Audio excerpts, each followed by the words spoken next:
Here we go. The karate stylist snaps into a deep stance. Solid, proud, immovable. He looks ready. The Savate fighter doesn't even look at him. He's already circling. Before the karate stylist can settle, thwack. A sharp chassé slaps the lead leg. He steps in hard.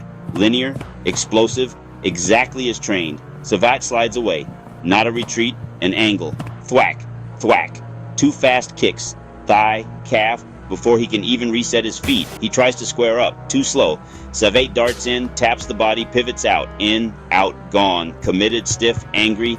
Savate cuts across him. Too late. Another kick lands, then another. Each one light, casual, precise, no power, just positioning, humiliation. He freezes for half a second, trying to recenter. That pause cost him everything.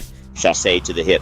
He stumbles. Not knocked down, just lost. Savate backs away, hands relaxed. Karate, square, rooted, frustrated. Savate angled, floating, untouchable. Let us stop pretending. Karate footwork is not disciplined. It is clumsy, stiff, frozen in time. Against Savate's fluid angles and constant motion, it does not just struggle, it fails violently. We're exposing why karate's linear stance turns into a liability. Once Savate cuts angles, breaks rhythm, hunts openings. If your footwork cannot move like water, it is already dead. The rooted misconception, stability over agility versus the dynamic needs of modern combat sports. Savate's philosophy, movement as a weapon, not just transport. The same truth elite MMA strikers live by. Roots versus rhythm. One plants, the other flows. One squares, the other angles. One waits, the other writes the beat. Fight starts in the blink of an eye, the way they always do when things get real. Two fighters square up on the mats, the air thick with that quiet tension before a scrap. One bloke plants himself low and wide, a classic karateka carved from a block of granite. His feet are set, his hips coiled, his eyes locked forward. He's a fortress, ready to unleash hell with a single perfectly timed counter. He's not going anywhere unless he chooses to. You can feel that certainty from across the room. His opponent is a different animal. He's not still for a single second. Light on the balls of his feet, bouncing, circling, never a stationary target. A constant fluid dance of feints and shifts, weight transferring like water over rocks. He's a ghost, a phantom, making the rooted fighter's targeting system work overtime. He won't trade thunder for thunder. He'll sting, move, frustrate, break him down piece by piece. This isn't about brute force, it's tactical superiority. This initial standoff tells the whole story. It's the age-old question, what wins, the immovable object or the irresistible force that never stops moving? The karate fighter with deep kibadachi and zenkutsudachi stances is betting on his foundation. He believes stability lets him absorb or deflect an attack and return fire with devastating power. Training builds that solid base, the floor-to-hips connection that generates knockout force. He waits for his moment. Structure will deliver the win. The Savate fighter sees that base as a weakness, a man locked in place telegraphing intentions from a deep stance. To him, movement is life. It's defense, it's offense, it's misdirection. It's how you control distance and tempo. He won't play chicken on a line. He'll change the rules entirely with angles and rhythm breaks. So, what exactly is this Savate footwork we're talking about? Savate, the French art of kickboxing, is built on perpetual motion and superior positioning. Think matador, not bull. Quick, efficient steps, slides, pivots, constantly changing angle for attack and defense. The chass, a sidestep or shuffle, glides you in and out of range with speed. Be elusive. Touch, then vanish before payback is even a thought. Traditional karate often drills straight forward to attack and straight back to defend. But fights aren't linear. Savate anticipates and exploits the angles, move laterally and diagonally, force constant turns and resets, burn their gas, open their guard. Every time the rooted fighter pivots, he's not attacking. See Stephen Wonderboy Thompson, lateral flow, edge of range, glide out, then back in with a sharp kick. Use footwork to create tactical advantage before a significant strike is thrown. Move to where their defense is weakest. Move to draw the attack you're ready to counter. Move to frustrate them. Scramble their timing and range. Your feet become weapons of psychology as much as position. Now, let's not get it twisted. I'm not here to slag off karate. There's a reason those stances are deep. A cannon on concrete, devastating single strikes. But when roots overgrow, mobility pays the price. When rootedness turns predictable, Savate's angles write the lesson.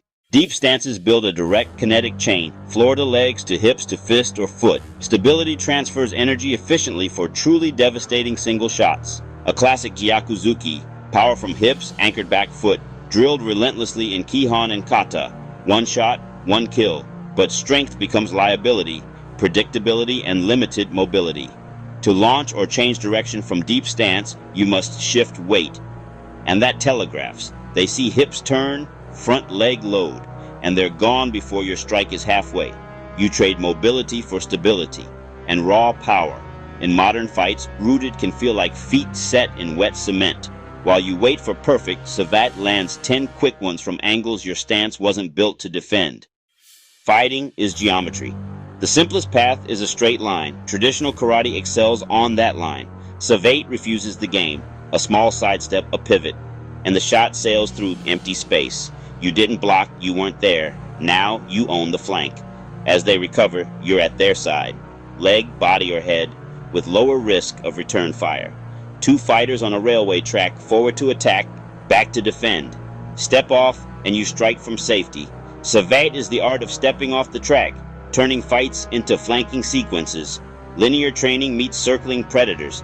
Powerful strikes mean nothing if you can't line up the target. Savate never stays on center. Direct confrontation becomes a geometry lesson, and it hurts. Section 5. The Phantom Presence. Be there one moment, gone the next. Not big moves. A constant, subtle rhythm. Shifts, feints, small steps. Stay relaxed. Don't commit weight unless you're attacking. Constant motion scrambles timing and distance. They're swinging at a shimmering target. Evasion is defense. Better than blocks that still hurt. Why eat damage with your guard when you can simply not be there and save energy for clean counters? They load the big one and hit air. It's demoralizing. Hesitation follows. See Dominic Cruz, unorthodox, constant? Opponents couldn't plant or let hands go, always a step behind. He created a phantom presence that drove opponents mad. So, Section 6, the science of the setup. Timing, rhythm, and deception. Great fighting isn't just fast or strong, it's rhythmic manipulation. Establish a pattern, a light bounce, a quick sidestep, a feint. Teach them a tempo.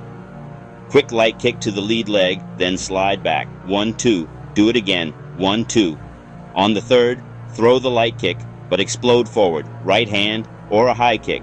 They're reacting to the expected retreat and get clipped. That's broken rhythm.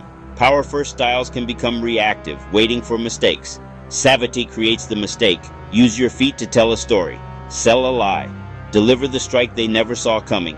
It's not just the final blow, but the 3 or 4 moves before, each crafted to trigger a reaction. A foot feint draws the low block. A sidestep forces a turn. Chess at high speed, the feet are your best pieces. Evading versus blocking. Many arts teach blocks, parries, covers. Essential but imperfect. Blocking still hurts. It drains stamina. Big hitters break through guards. Savate flips it. Your primary defense is distance and angles. Live at the edge of their range so their shots fall just short. When they lunge, you slide or pivot. Make them miss, not hit your arms. Distance management is the single most important defensive skill for strikers. Control where the fight happens, then you control what and when happens. You can't evade everything. Enclosed blocks and parries are your emergency breaks. Necessary, but not your driving style. Training the Savate method. Alright, talk is cheap. Drill it until it's second nature. Be light, relaxed, precise. Quality over quantity. Build the muscle memory to move under pressure. Circle and tap. One partner moves, one posts. The mover never stays in one place for more than a second. Dart in for light taps, shoulder, thigh, calf, then immediately exit. Connect movement to offense. Practice chasse. From stance, slide the lead, then have the rear foot follow. Never cross. Stay low on the balls of your feet. Add simple strikes. Chasse left into jab. Chasse right into a light low kick. Make the step and strike one fluid action, then recover position immediately. Angle. Step and fire. Don't go straight in. Step 45 left or right. Plant and fire. Throw cross, hook or round kick from the new lane, then move back or to another angle. Break the center line before you attack. Generate power laterally, not just linearly. Shadowbox for 3 rounds with one rule. Never be stationary. Flow between strikes, shuffles, and angle steps. Imagine constant pressure. Evade, then create counters with your feet. Build your own rhythm. Feel the connections. Your shadowboxing should look like a dance, not a weightlifting routine. This is where Savate lives. In flow. Evolve or be left behind. No single art has all the answers. The fight game never stops evolving. A strong karate base gives you power, discipline, and timing. Priceless tools, but pair that base with static, predictable footwork, and you cap your potential against mobile predators. Don't abandon karate. Augment it. Keep your power, deliver it from angles, glide in and out of range, add lateral drills, broken rhythms, and evasive footwork. New layers to your game. Take the cannon off its fixed platform, mount it on a high-speed tank. The proof? Every weekend in the cage. The best don't stand and trade. They control distance and carve angles with Savate's mobility and boxing's craft. Fights are won in the space between. Footwork is the master key. Don't let roots become anchors. Train your feet like your fists. Move like water, cut the line, make them chase a ghost. Let your footwork be the weapon that sets up everything else. Stiff footwork dies first. Move, angle, strike. Thanks for hanging with us till the end. Support the channel. Comment, like, share, and subscribe. For more martial arts content, select a video on your screen. We'll see you there.